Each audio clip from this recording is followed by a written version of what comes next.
lie between them. That's how we repay our debts." The Apache chief told the poor rancher at nightfall. The Winchester rifle felt heavier than usual in Ezra Blackwood's weathered hands as he watched the dust cloud approach his ranch through the dying light of another merciless Arizona day. The year 1878 had been cruel to most folks in these parts, but none more so than him. 3 failed harvests, cattle stolen by rustlers, and now this Apache riders cresting the ridge like harbingers of his final reckoning. His wife Delilah emerged from their modest cabin, her calico dress dusty from another day of trying to make something from nothing. At 20 years old, she carried herself with the quiet strength of a woman who had learned too early that life demanded more than it ever gave back. Her auburn hair caught the last rays of sunlight, and for a moment, Ezra remembered why he had fallen for her in that saloon in Tucson 2 years ago. The Apache party numbered 6 riders, their ponies moving with the fluid grace of desert ghosts. At their head rode Chief Nalnish, a man whose reputation for both mercy and vengeance had spread across the territory like wildfire. Ezra had borrowed money from the Apache band 6 months ago, desperate to keep his ranch afloat after the drought killed most of his herd. The terms had been simple: pay back double the amount by harvest time or face consequences that white men rarely live to describe. Harvest time had come and gone. The corn stalks stood brown and brittle in the fields, mocking his hopes with their emptiness. The few cattle that remained were barely skin and bones, worth less than the feed it would take to fatten them. Ezra had spent sleepless nights calculating and recalculating, but the numbers always came out the same. He was a dead man riding. The Apache riders dismounted with practiced silence, their moccasins making no sound on the hard-packed earth of his yard. Chief Nalnish approached with measured steps, his weathered face unreadable in the gathering dusk. He wore traditional buckskins decorated with turquoise beads, and his long black hair was braided with eagle feathers that spoke of battles won and honor earned. This was not a man who made idle threats. "Ezra Blackwood," the chief said, his English perfect despite the slight accent that colored each word. "The moon has grown fat and thin since our agreement, yet my men tell me your pockets remain empty." Ezra stepped forward, positioning himself between the Apache party and his wife. His heart hammered against his ribs, but he kept his voice steady. Years of breaking wild horses had taught him that showing fear was the quickest way to get yourself killed. "Chief Nalnish, I won't insult you with excuses. The drought took everything. My cattle, my crops, even my hope." He gestured toward the barren fields that stretched toward the mountains. "But I'm asking for more time. Come spring, I'll have enough to pay you back threefold." The chief's dark eyes moved past Ezra to study Delilah, who stood silent on the cabin's front porch. She met his gaze without flinching, though Ezra could see her hands trembling slightly where they gripped the wooden railing. The other Apache warriors remained mounted, their faces like carved stone in the twilight. "Time is a luxury for men with full bellies and warm lodges," Nalnish replied. "My people grow hungry while you speak of spring promises that may never bloom." The desert wind picked up, carrying with it the scent of sage and the distant promise of rain that would not come. Somewhere in the darkness, a coyote howled, and the sound seemed to echo the desperation that had settled over the Blackwood Ranch like a burial shroud. "I have something else to offer," Ezra said, though the words tasted like ash in his mouth. Chief Nalnish raised a hand, silencing him. The Apache leader walked slowly around the yard, his keen eyes taking in every detail. The broken gate that Ezra had been meaning to fix for months. The well that barely produced enough water for 2 people. The chicken coop where only 3 scrawny birds scratched at the dust. This was the inventory of a desperate man's life. "Your ranch is worth less than the bullets it would take to defend it," the chief observed. "Your livestock would not feed my children for a week. What could you possibly offer that would satisfy the debt you owe?" The question hung in the air like smoke from a funeral pyre. Ezra felt Delilah's eyes on him, saw in his peripheral vision how she had moved closer to the cabin door. She was smart enough to sense the direction this conversation was heading, smart enough to be afraid. Chief Nalnish stopped directly in front of Ezra, close enough that the rancher could smell the leather and wood smoke that clung to the Apache leader's clothing. When he spoke again, his voice carried the weight of a judgment already passed. In my people's tradition, there are debts that cannot be paid with silver or cattle. These debts require a different kind of currency. Ezra's mouth went dry. He had heard stories, whispered around campfires and in saloons, about white settlers who had crossed the Apache and simply vanished into the desert. Some said they were killed outright. Others claimed they were taken as slaves, forced to work in hidden camps until they died of exhaustion or despair. "I'll work for you," Ezra said quickly. "Whatever you need done, hunting, tracking, building, I'll do it until my debt is cleared." The chief shook his head slowly. "A man's labor is worth what he can produce. Look around you, Ezra Blackwood. What have your hands produced here except failure?" The words hit harder than any physical blow could have. Ezra had always prided himself on being a man who could make his own way, who could carve a life out of raw desert with nothing but determination and sweat. The ranch had been his dream, his chance to build something lasting in a hard land. Now that dream lay in ruins and he was facing the consequences of his own desperation. "Then what do you want?" Ezra asked, though he dreaded the answer.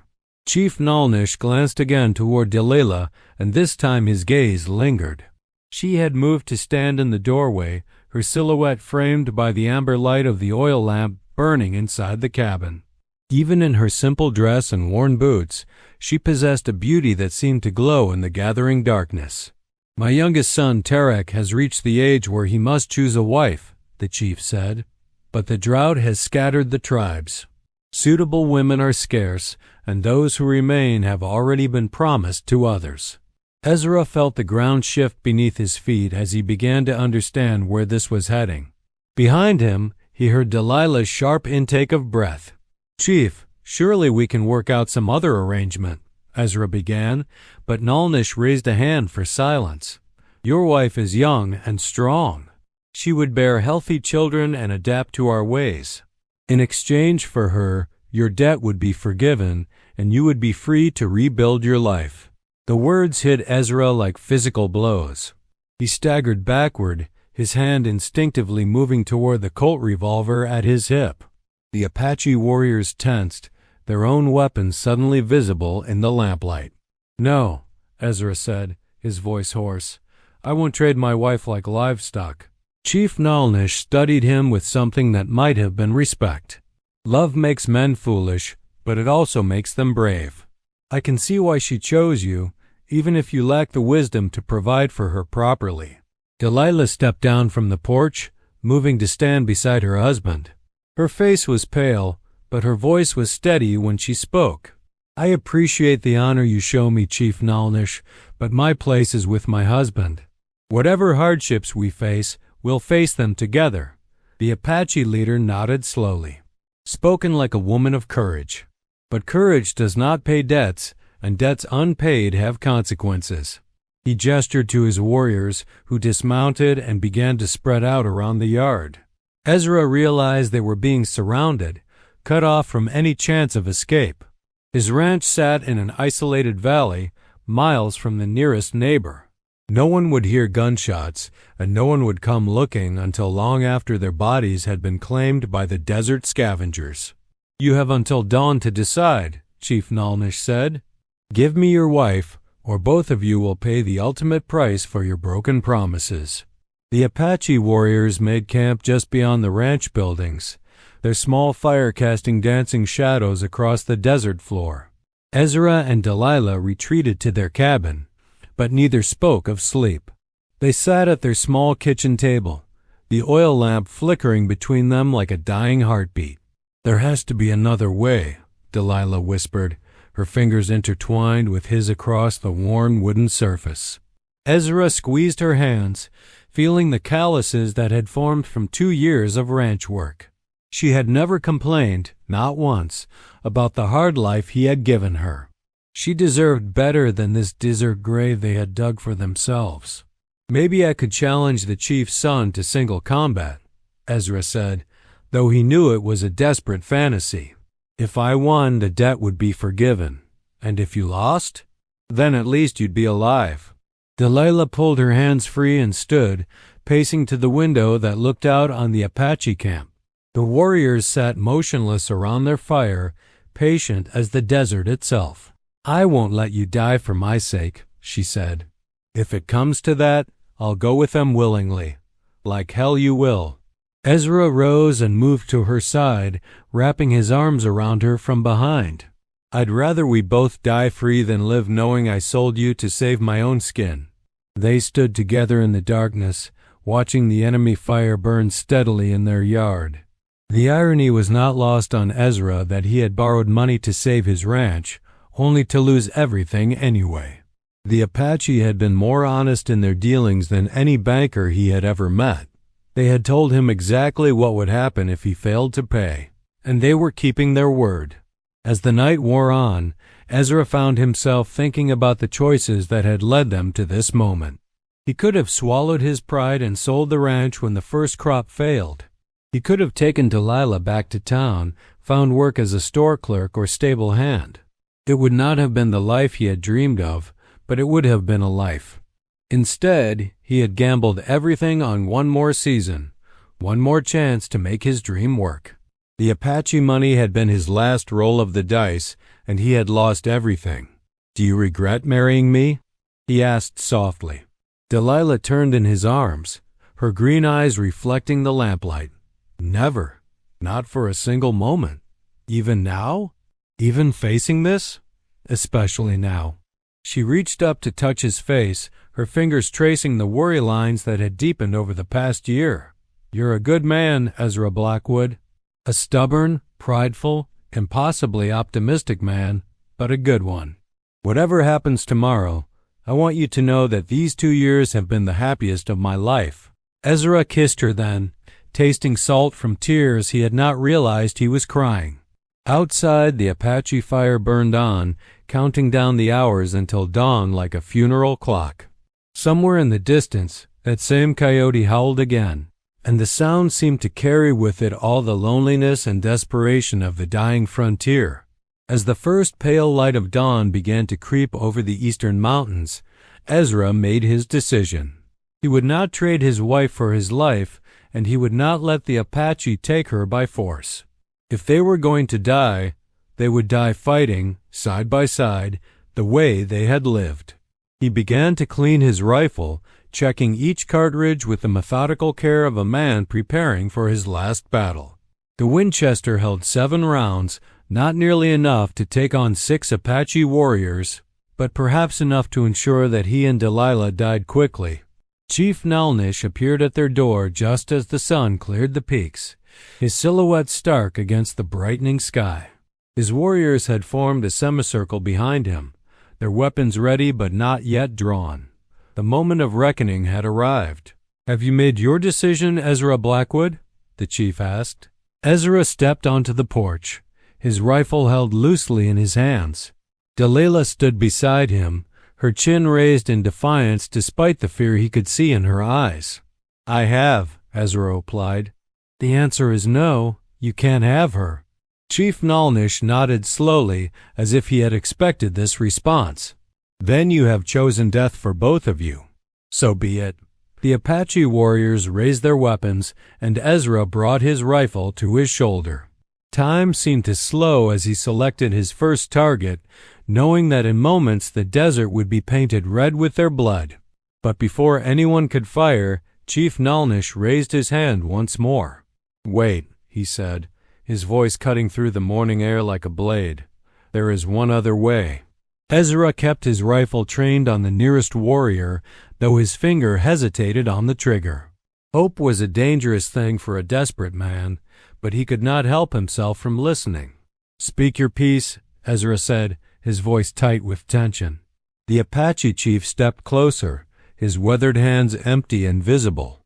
Among my people, there is an ancient tradition called the Trial of Three Shadows.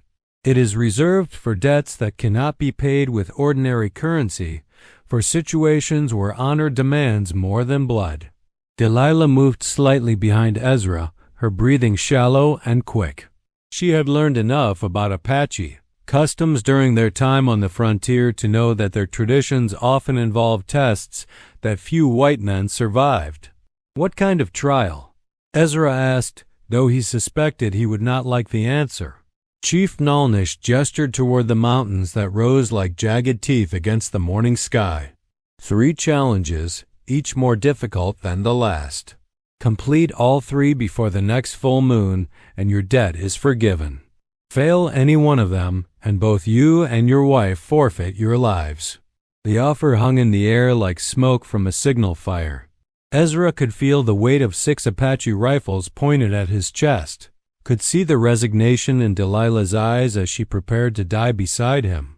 Any chance, even a slim one, was better than certain death. "What are these challenges?"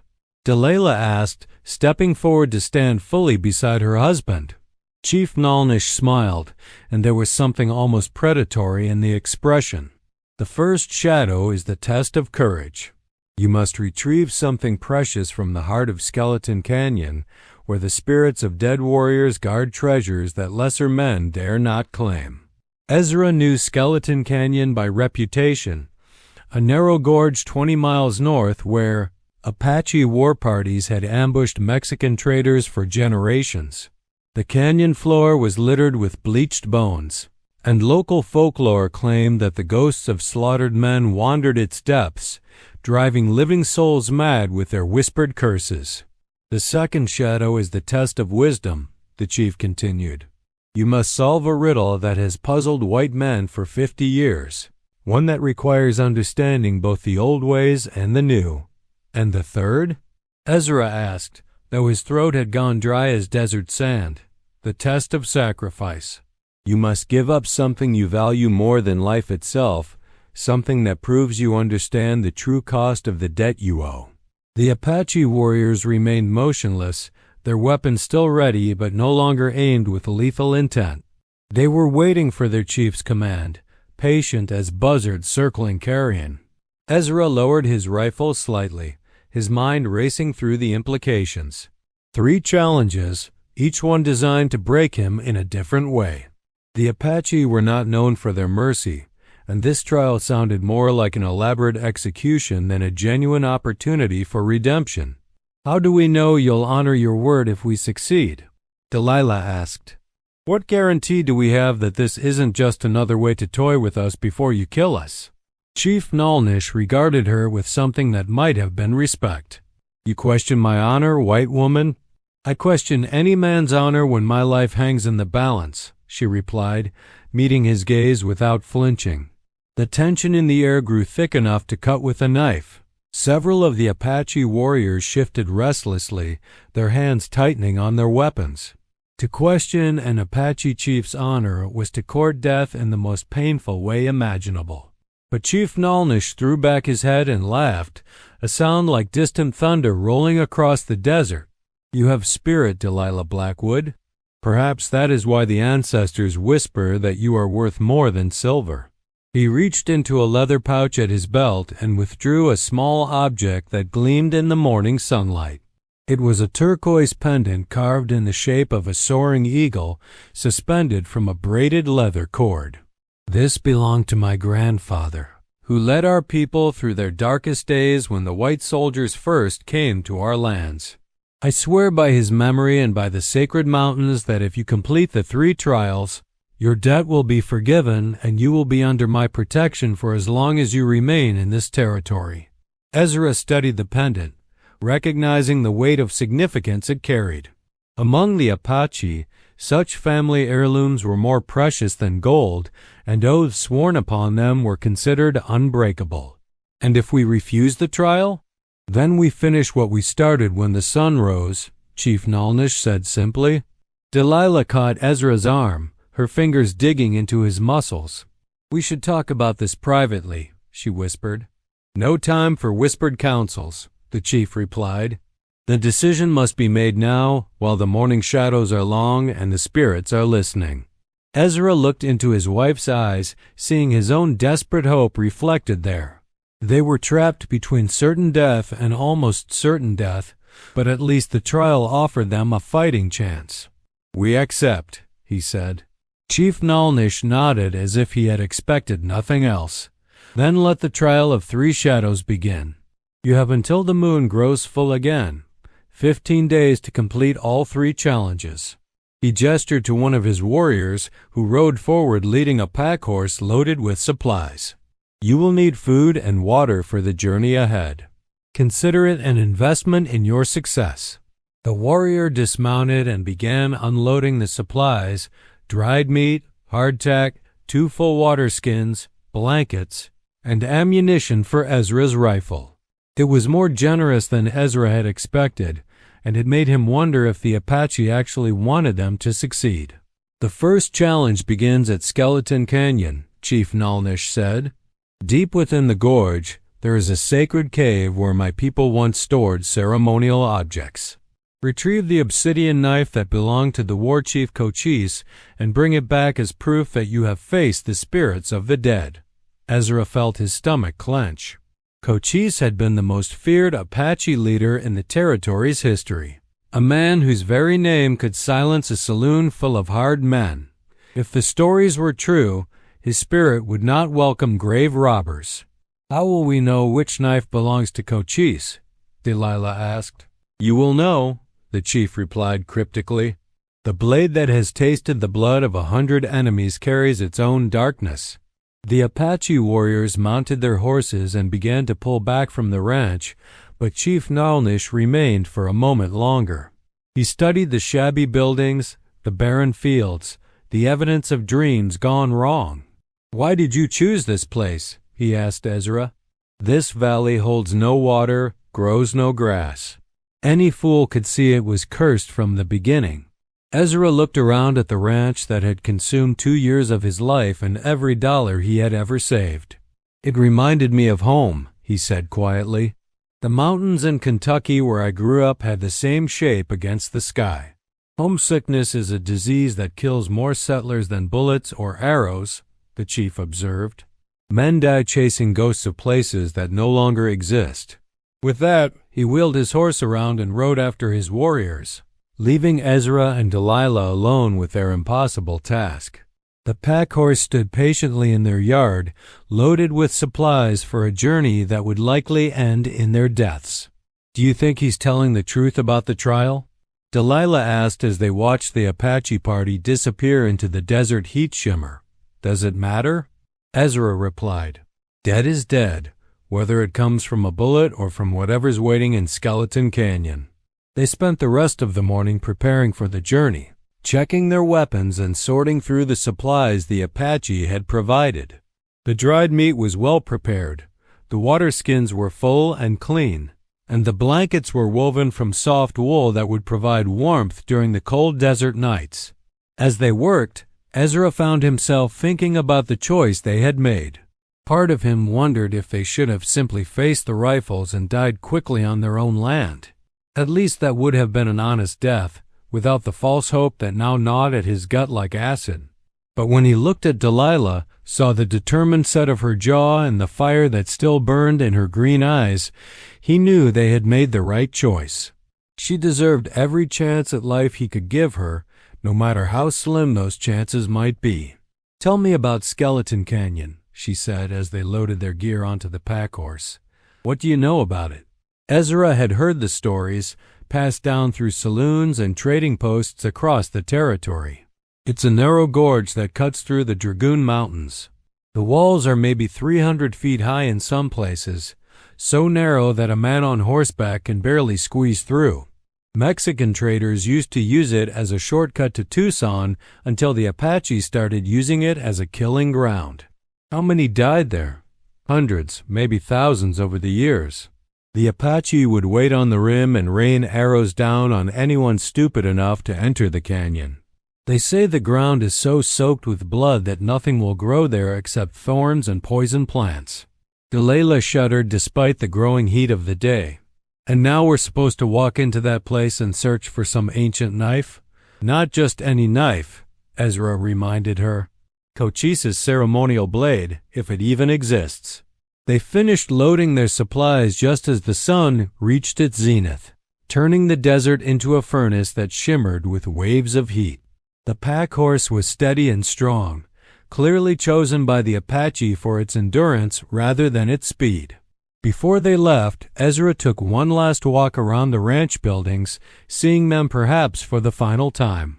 The cabin he had built with his own hands, the barn where he had sheltered his cattle during the worst of the winter storms, the well he had dug through 50 feet of hardpan with nothing but determination and a rusty shovel. All of it would be dust and memory soon, whether they succeeded in their trials or died trying. The desert had a way of reclaiming abandoned places, erasing the dreams of men who thought they could impose their will on the wilderness. "Ready?" Delilah asked, adjusting the wide-brimmed hat that would protect her face from the brutal sun. Ezra nodded, shouldering his rifle and taking the pack horse's lead rope. As ready as a man can be for his own funeral. They set out across the desert floor, heading north toward the Dragoon Mountains and whatever fate awaited them in Skeleton Canyon. Behind them, the Blackwood Ranch grew smaller and smaller until it vanished entirely into the heat haze, like a mirage that had never been real at all. The journey to Skeleton Canyon would take them 3 days across some of the harshest terrain in the Arizona Territory.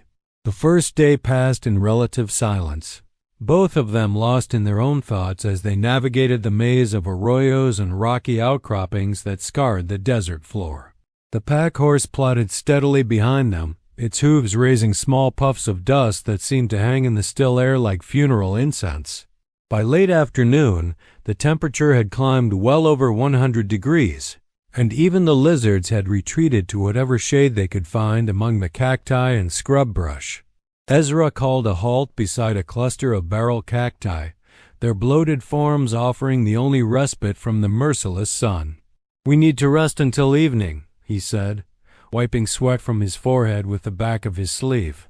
"Travel in this heat will kill us before we ever reach the canyon." Delilah nodded, her face flushed despite the protection of her hat. They rigged a lean-to shelter using one of the blankets and their rifle as a support pole, creating a small patch of shade that felt like salvation after hours under the blazing sky.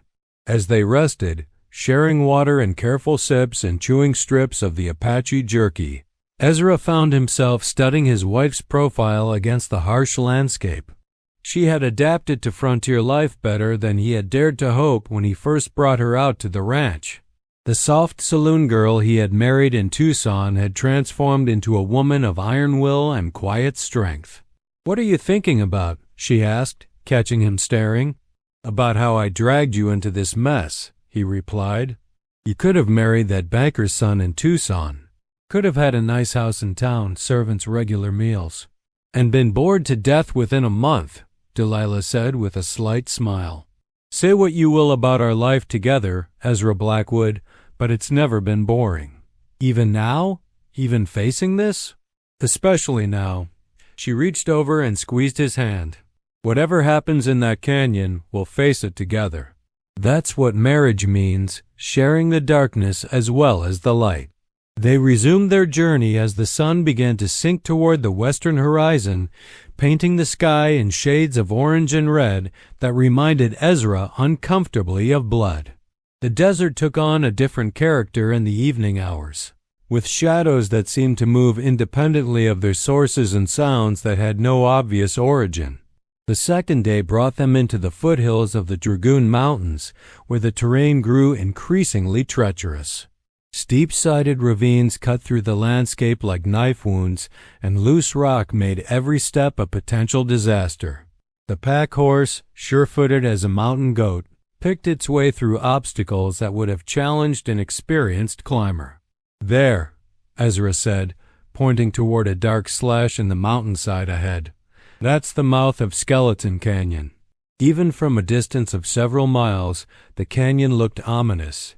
Its entrance was a narrow gap between towering walls of red sandstone, barely wide enough for two riders to pass abreast. Beyond the opening, the gorge twisted out of sight, disappearing into the heart of the mountains like the throat of some massive beast. "It looks like the mouth of hell," Delilah observed quietly. "Maybe it is," Ezra replied. "Maybe that's exactly what it is." They made camp that night within sight of the canyon entrance, building a small fire from dried mesquite branches they had gathered along the way. The flames danced in the darkness, casting shifting patterns of light and shadow across their faces as they ate their simple meal and tried not to think about what awaited them in the morning. "Tell me about your family," Delilah said suddenly. "About Kentucky. About the life you had before you came west." Ezra stared into the fire for a long moment before answering. "Not much to tell. My pa worked a small farm in the hills, barely scratched out enough to keep us fed. Lost the place to the bank when I was 16. That's when I decided to head west. Figured a man could make his own luck out here if he was willing to work for it. Do you ever regret leaving?" "Every day," he admitted, "but regret's just another kind of weight a man carries. Doesn't change anything, just makes the load heavier." They slept fitfully that night, taking turns keeping watch for wild animals and Apache war parties. But the desert remained quiet except for the distant howling of coyotes and the whispered sighs of wind through the canyon walls. Dawn came like a reluctant witness, painting the eastern sky in pale shades of yellow and pink. Ezra woke to find Delilah already up, checking her revolver and making sure their water skins were full. "Ready for this?" he asked, though he could see in her eyes that she was as terrified as he was. "No," she said honestly. "But ready or not, it's time." They broke camp quickly, loading their essential supplies onto their backs and leaving. The pack horse hobbled near a small spring they had discovered the night before. The canyon would be too narrow for the animal, and they could not afford to have it spook and bolt at the wrong moment. The entrance to Skeleton Canyon yawned before them like the gates of perdition, its walls rising sheer and forbidding on either side. The floor of the gorge was littered with bones, just as the stories had claimed. Human skulls grinning eyelessly in the morning light, rib cages scattered like broken bird cages, femurs and arm bones bleached white by decades of desert sun. "Jesus," Delilah whispered, unconsciously crossing herself. Ezra checked his rifle one more time, making sure he had a round chambered and ready. "Stay close," he said. "And watch the rim. Apache sometimes position snipers up there." They entered the canyon single file, their footsteps echoing off the narrow walls like gunshots. The temperature dropped noticeably as they moved deeper into the gorge, the towering cliffs blocking out most of the morning sun. But the coolness brought no comfort. If anything, it made the place feel more like a tomb. The bones became more numerous as they progressed, creating a macabre carpet that crunched underfoot with each step. Some were obviously old, worn smooth by time and weather, but others looked disturbingly recent. Scraps of cloth still clung to a few of the skeletons, and here and there Ezra spotted the corroded remains of weapons and personal effects. "How far do we need to go?" Delilah asked, her voice hushed in the cathedral-like silence of the canyon. "The Apache said the sacred cave was in the heart of the gorge," Ezra replied. "Could be anywhere from here to the other end." As if summoned by his words, they rounded a bend in the canyon and saw it, a dark opening in the eastern wall, perhaps 20 feet above the canyon floor. A narrow ledge led to the cave entrance, carved into the rock face by generations of Apache hands. Ancient pictographs covered the walls around the opening, depicting scenes of battle and ceremony in faded reds and yellows. "That has to be it," Ezra said, studying the approach to the cave. The ledge was barely 3 feet wide in places, with a sheer drop to the bone-littered canyon floor below. One wrong step would mean certain death. "I'll go," Delilah said. "I'm lighter, less likely to cause a rock fall." "Like hell." Ezra slung his rifle across his back and tested the first handholds on the cliff face. "This is my debt to pay. You stay here and keep watch." The climb was treacherous, with loose rock that threatened to give way under his weight. Halfway up, a chunk of sandstone broke free under his left boot, tumbling into the canyon below with a crash that seemed to echo for minutes. But the ledge held, and after what felt like hours, Ezra hauled himself onto the narrow shelf that led to the cave entrance. The opening was smaller than it had appeared from below, barely large enough for a man to squeeze through. Beyond the entrance, absolute darkness waited like a living thing. Ezra lit a match and held it up, peering into the sacred space that might hold the key to their survival. The match flame flickered against the cave walls, revealing a chamber that stretched back into the mountain farther than the small light could penetrate. The air inside was thick and stagnant, carrying the scent of ancient smoke and something else, something that made Ezra's skin crawl with primitive fear. As his eyes adjusted to the dim light, he could make out shapes arranged along the cave walls, pottery vessels, woven baskets, bundles wrapped in decaying hide. This was indeed a sacred place, a repository of Apache spiritual artifacts that had been accumulating for generations. To violate such a space was to invite the wrath of spirits that white men could barely comprehend, but Ezra had no choice. The obsidian knife of Cochise was somewhere in this darkness, and his life, and Delilah's, depended on finding it. He struck another match as the first one burned down to his fingers, wincing at the sudden flare of light. The cave extended much deeper than he had anticipated, with side passages branching off into impenetrable blackness. Ancient pictographs covered every available surface, telling stories of hunts and battles and ceremonies that predated the arrival of white settlers by centuries. Moving carefully across the uneven cave floor, Ezra began to examine the artifacts scattered throughout the chamber. Most were clearly ceremonial, elaborate headdresses made from eagle feathers, shields decorated with painted symbols, bows that had never been used for hunting but only for ritual purposes. But weapons were scarce, and none that he could see matched the description of Cochise's legendary blade. A sound from outside the cave made him freeze, Delilah's voice sharp with alarm. He rushed back to the entrance, peering down into the canyon where his wife stood pressed against the opposite wall, her revolver drawn and aimed at something he could not see. "What is it?" he called softly. "Movement on the rim," she whispered back. "Could be Apache scouts, could be something else. But we're being watched."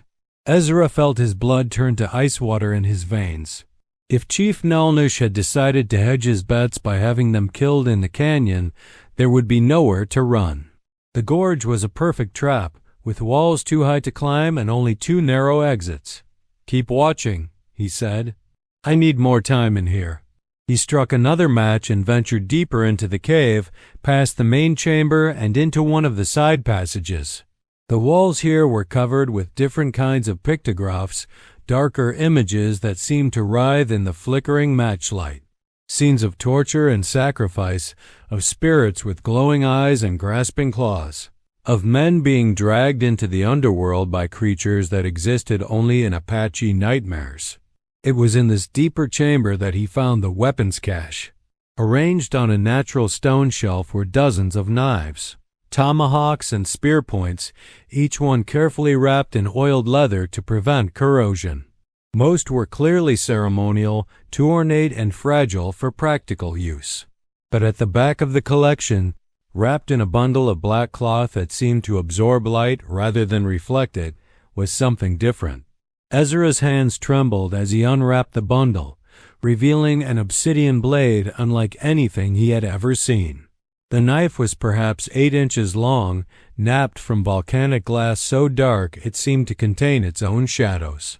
The edge was sharp enough to split a hair, and the surface was covered with microscopic flecks that caught the matchlight like stars in a midnight sky. But it was more than just the physical perfection of the weapon that made Ezra's breath catch in his throat.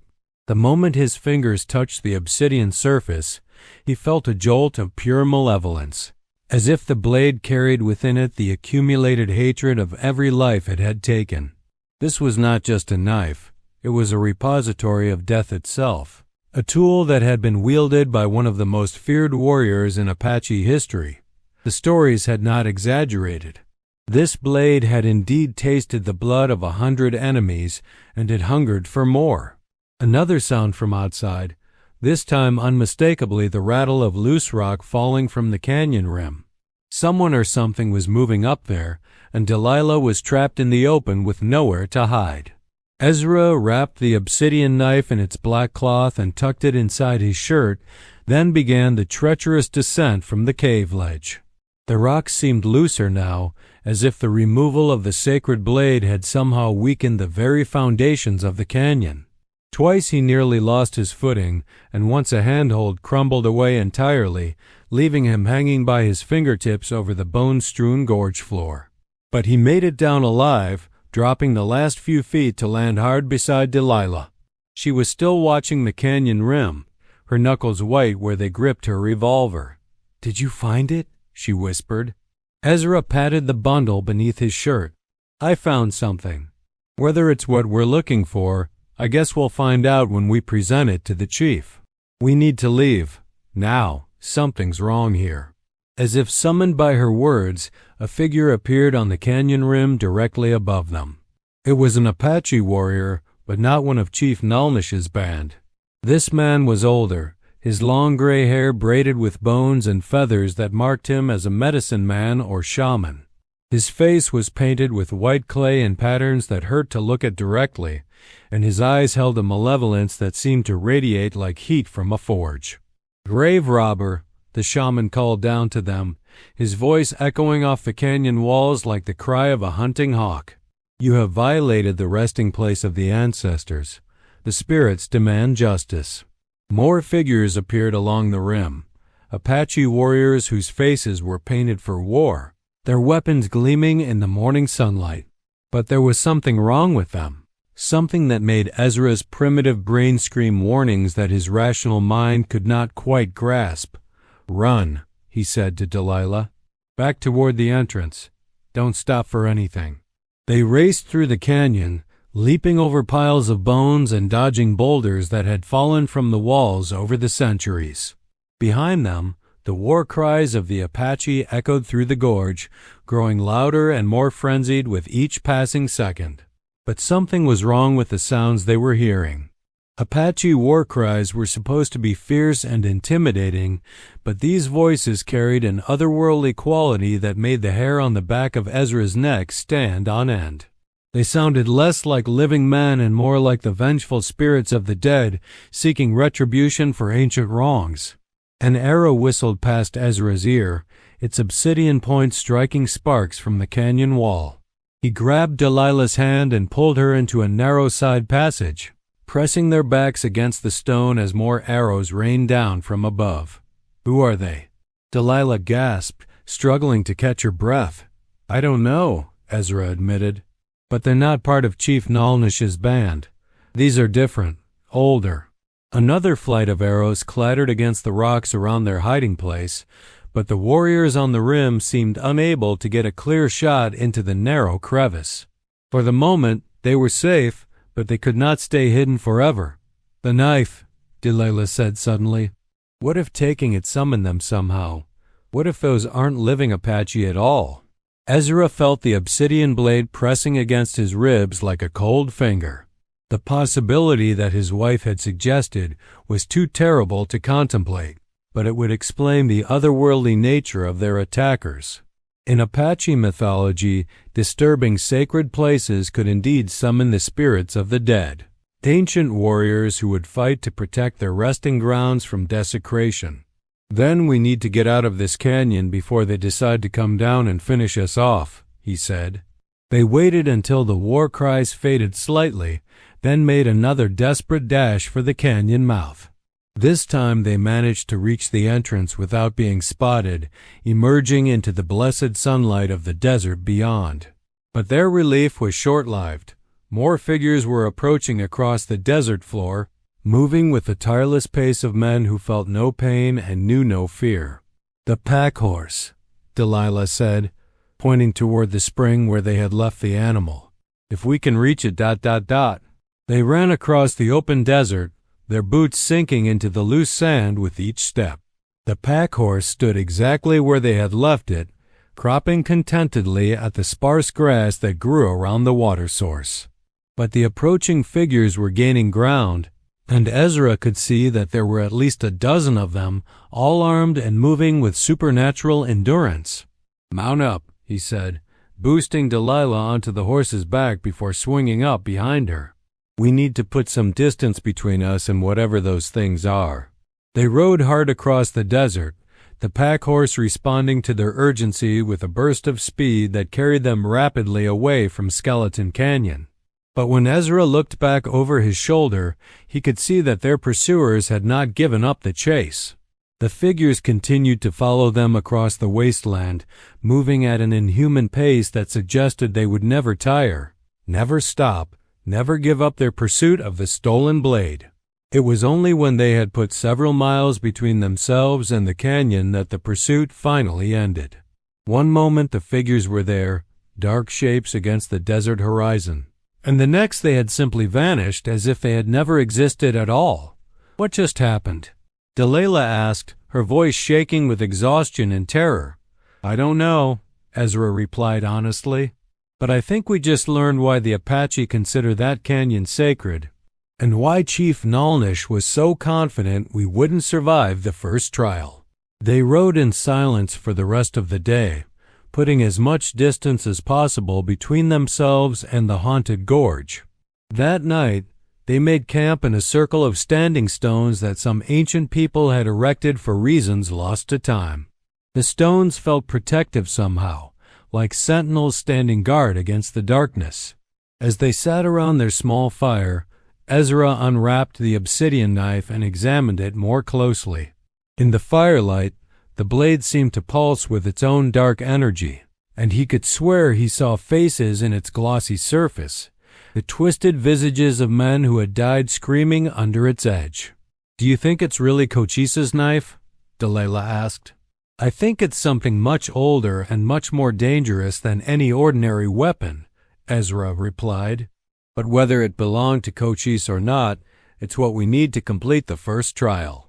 The next morning, they began the long journey back to their ranch, where Chief Nalnish would be waiting to judge whether they had truly completed the test of courage. The obsidian blade rode against Ezra's chest like a cold weight, and he found himself wondering if carrying it was slowly poisoning his soul. But they had survived the first trial against all odds and despite the supernatural forces that had tried to stop them. 2 more challenges lay ahead, each one designed to break them in a different way. The test of wisdom would require them to solve a riddle that had puzzled white men for 50 years, while the test of sacrifice would demand that they give up something they valued more than life itself. As they rode across the endless desert toward an uncertain future, Ezra found himself thinking about the nature of debts and the prices men paid to settle them. He had borrowed money to save his ranch, never imagining that the cost might be measured in more than silver and gold. Now he was learning that some debts could only be paid in blood, in terror, in the slow erosion of everything he had once believed about the world and his place in it. The Apache had been cleverer than he had given them credit for. They had not simply demanded his wife in payment for his failure. They had created a trial that would either kill him and Delilah outright, or transform them so completely that they would never be the same people who had started this journey. Either way, the debt would be settled, and the Apache would have their justice. They reached the ranch just as the sun was setting on their 4th day of travel, painting the familiar buildings in shades of gold and crimson. Chief Nalnish was waiting for them in the yard, exactly as Ezra had expected, surrounded by his warriors and sitting motionless on his horse like a statue carved from living stone. "You return," the chief observed as they dismounted. "This surprises me." Ezra pulled the wrapped knife from inside his shirt and held it out for inspection. Chief Nalnish took the bundle and carefully unwrapped it, his eyes widening slightly as he saw the obsidian blade within. "This is indeed the knife of Cochise," he said after a long moment. "I know this blade. My grandfather told me stories of its power when I was a child." "How did you retrieve it from the sacred cave?" "The same way any desperate man accomplishes the impossible," Ezra replied, "with luck, determination, and a healthy dose of terror." Chief Nalnish rewrapped the knife and tucked it into his belt. The first shadow has been conquered. But the test of wisdom remains, and it may prove more difficult than facing the spirits of the dead. He gestured toward the eastern mountains, where a thin column of smoke rose into the evening sky. 3 days' ride from here, there is a place the Mexicans call Valle de los Enigmas, the Valley of Riddles. In that place stands a stone monument left by the ancient ones, covered with symbols that no man living can read. But legend says that the symbols tell the location of a treasure so vast that it would make a man richer than any king. Ezra felt his heart sink. "And you want us to solve this riddle?" "Not just solve it," Chief Nalnish said with something that might have been a smile. "Find the treasure itself. Bring me one piece of it as proof that you have succeeded, and the second shadow will be conquered. And if we fail, then you will join the many other treasure hunters whose bones now fertilize the Valley of Riddles." The chief mounted his horse and prepared to leave, but paused at the edge of the yard. "You have 9 days remaining until the moon grows full. Use them wisely, Ezra Blackwood. The test of wisdom has broken stronger men than you." With that, he and his warriors rode away into the gathering darkness, leaving Ezra and Delilah alone with the weight of their next impossible task. Somewhere in the eastern mountains, an ancient riddle waited to be solved, and their lives hung in the balance of symbols carved in stone by hands that had been dust for 1,000 years. "A treasure that would make a man richer than any king," Delilah said quietly. "Do you believe such a thing exists?" Ezra looked toward the mountains where the smoke had already dissipated into the night sky. "I believe that men have died looking for it, and tomorrow we'll find out if we're going to join them." The obsidian knife seemed to pulse with dark energy from its place on Chief Nalnish's belt, as if it remembered the taste of their blood and hungered for more. The first trial was behind them, but the test of wisdom loomed ahead like another kind of death sentence. In the distance, a coyote howled, and the sound seemed to carry with it all the loneliness and desperation of the dying frontier. The Apache debt was far from settled, and the worst trials were yet to come. They spent that night in their own bed for what might be the last time, holding each other close while the desert wind rattled the windows and whispered secrets they could not understand. Neither spoke of the supernatural encounter in Skeleton Canyon, but both knew that something fundamental had changed during their ordeal. The obsidian knife had left its mark on them, a spiritual contamination that would follow them for the rest of their lives, however long those might prove to be. Dawn came gray and cheerless, with clouds gathering on the eastern horizon like an army of dark thoughts. Ezra stood at the window, watching the light slowly reveal the familiar landscape of his failed ranch, and tried to imagine what the Valley of Riddles might hold for them. "Tell me what you know about this place," Delilah said, joining him at the window with 2 cups of coffee that tasted like burned acorns and desperation. Ezra sipped the bitter brew and searched his memory for scraps of information he had picked up over the years. Not much. Mexican traders used to talk about it in the saloons, usually after they'd had too much tequila. They said it was cursed ground where the old gods had hidden their treasures before the Spanish came. The old gods? Aztec, maybe? Or something even older. The stories were never clear about that part. He paused, remembering fragments of conversations overheard in dim cantinas and trading posts. But they all agreed on one thing. Men who went looking for the treasure never came back. Or if they did, they came back mad. Delilah shuddered, pulling her shawl tighter around her shoulders. "And now we have to go there and solve a riddle that stumped treasure hunters for generations." "Not just solve it," Ezra reminded her grimly. "We have to find the actual treasure and bring back proof. Chief Nalnish won't be satisfied with theories or educated guesses." They prepared for the journey with the methodical care of soldiers preparing for battle. Their remaining supplies were carefully rationed and packed, their weapons cleaned and loaded, their water skins filled to capacity. The pack horse stood patiently in the yard, seemingly unaware that it was about to carry them into another nightmare. But as they were loading their gear, Ezra noticed something that made his blood run cold. The rope marks on the animal's legs, where they had hobbled it near the spring outside Skeleton Canyon, had changed. What had been ordinary hemp burns were now marked with strange symbols that seemed to shift and writhe when he looked at them directly. "Delilah," he called quietly, "come look at this." She examined the marks on the horse's legs, her face growing pale as she recognized what they were seeing. The symbols were similar to the ones they had seen painted on the walls of the sacred cave, but these seemed to pulse with their own malevolent life. "It's marked," she whispered. "The spirits marked our horse." Ezra felt the weight of the cursed blade pressing against his chest where he still carried it, even though Chief Nelnish had reclaimed the original. Something had happened during their ordeal in the canyon, something that had bound them to forces they could neither understand nor control. "Maybe we should get a different horse," Delilah suggested. "From where? And what if the curse follows us anyway?" Ezra shook his head. "No, we'll take our chances with this one. Besides, it got us out of the canyon alive.